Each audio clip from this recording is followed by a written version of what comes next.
जय हिंद एवरीवन। यह video BPSC विद्यार्थियों के लिए है। बिहार लोक सेवा आयोग बिहार एक परिचय बुक का पेज नंबर 9 आप सुनने जा रहे हैं। मैं कमलेश कुमार। आइए शुरुआत करते हैं। उदीन के उत्तराधिकारी दुर्बल और अयोग्य थे।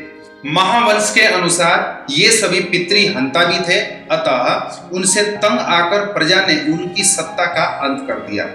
इस वंश का अंतिम शासक नागदशक था।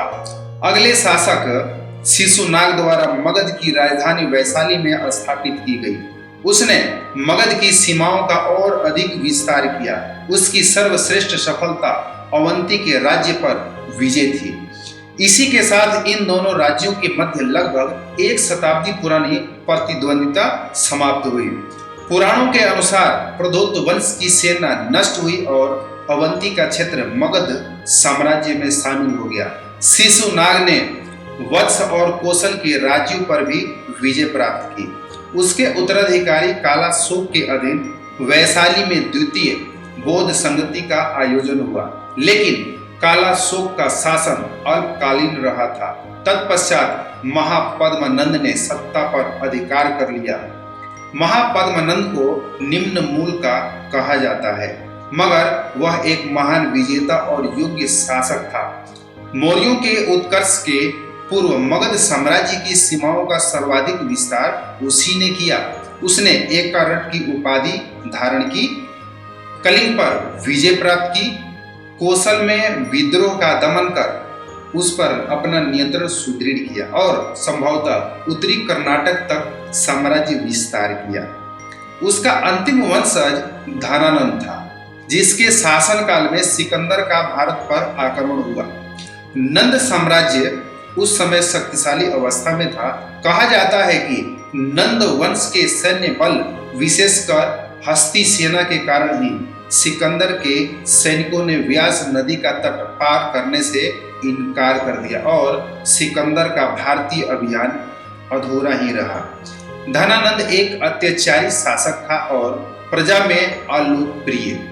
सिकंदर की वापसी के बाद व्याप्त राजनीतिक अस्थिरता का लाभ उठाकर चंद्रगुप्त मौर्य ने धनानंद का वध कर पाटलिपुत्र पर अधिकार कर लिया और मगध साम्राज्य पर मौर्य वंश की सत्ता स्थापित हो गई। मगध राज्य के उत्कर्ष के कई कारण थे। इस क्षेत्र में लोहे की अनेक खानें थी जो अच्छे हथियारों के निर्माण में सहायक थी। यहाँ नए अस्त्र शस्त्र का विकास भी हो रहा था, जिनमें महाशिलाकंटक और रथमूलस अत्यंत उपयोगी थे। मगध का राज्य मध्य गांगेय घाटी के केंद्र में था। यह क्षेत्र अत्याधिक उर्वर और समृद्ध था। कृषि की संपन्न अवस्था के कारण शासक वर्ग के लिए आर्थिक संसाधनों की प्राप्ति भी आसान थी, जो साम्राज्य विस्तार के लिए अनिवार्य थे। इस क्षेत्र में व्यापार भी समृद्ध अवस्था में था। इस कारण अतिरिक्त आर्थिक संसाधन भी उपलब्ध थे। मगध के क्षेत्र में हाथी भी प्रचुर मात्रा में उपलब्ध थे, जिनकी सहायता से विरोधी शासकों के दुर्गों और नगरों पर अधिकार आसान था। मगध की दोनों राजधानियां राजगीर और पाटलिपुत्र अत्यंत सुरक्षित और सुदृढ़ थी। दोस्तों, आज का पेज नंबर 9 पूरा हुआ। यह वीडियो आपको जरूर अच्छा लगा होगा। लगा है तो मेरी गुजारिश है कि आप इसे लाइक, शेयर और सब्सक्राइब कीजिए। अगला वीडियो 10 होगा, आप जाकर के प्लेलिस्ट में देख सकते हैं। वीडियो देखने के लिए थैंक यू वेरी मच।